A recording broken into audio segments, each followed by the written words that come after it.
Almost every major religion in the world has a group, a section that follow the spirituality of their faith more than the everyday application of its rules. In Islam, there's a tradition called Sufism. It's been defined as Islamic mysticism. It's a way of feeling closer to God than just through daily prayers. It's about contemplation of self and God's creations. The American singer Jennifer Grout became a sensation in the Arab world after auditioning for the show Arab's Got Talent.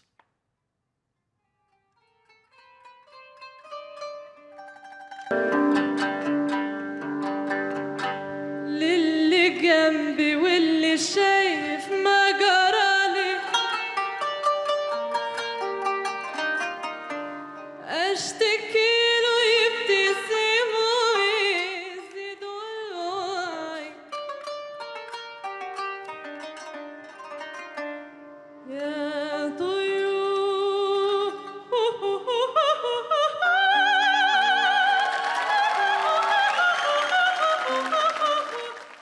Well, Jennifer now composes music and recites verses from the Quran, and they've gathered hundreds of thousands of views on social media. I'm happy to say she joins us now from the United States. Jennifer, thank you so much indeed for your time. And there is some sort of Sufi connection. I don't know if that particular song that you were singing there had any element of Sufism about it, but the way you recite the Quran and some of the songs that you sing, they have an element of Sufism. So tell us what Sufism is to you.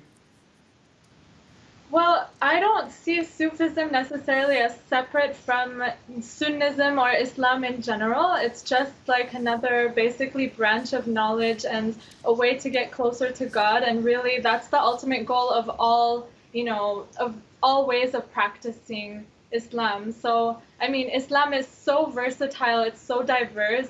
There are so many different cultures and different people who follow Islam. So it's really about whatever makes you feel closest to God. And as you said beautifully, Sufism is more a way of contemplation of the self. And yeah, that's what it is to me, basically. And I'm still really pretty new to the whole concept of like Sufism and Sufi music in general, but it's something I'm exploring, so.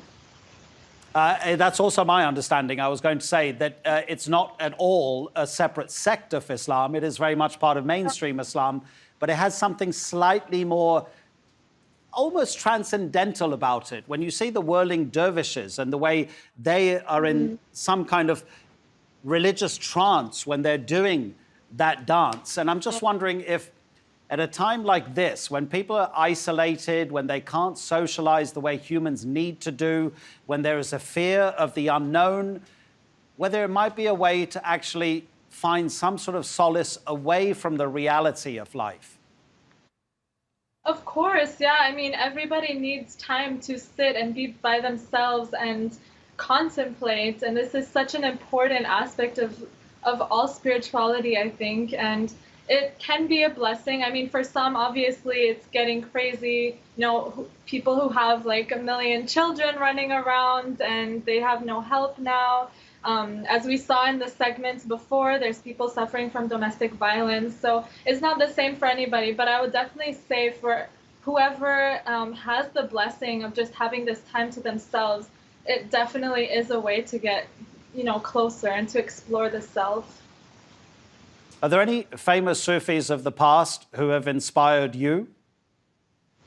Well, I love Rumi. I mean, I know that's pretty stereotypical, like everybody says that, but his poetry is really amazing. And I think a lot of people read his poetry sometimes because he talks about love, and a lot of people think it's talking about romantic love, but once you become Muslim and you develop the love for Allah, and then you read his poetry after that, it's like, oh, wow, it's so much deeper than that.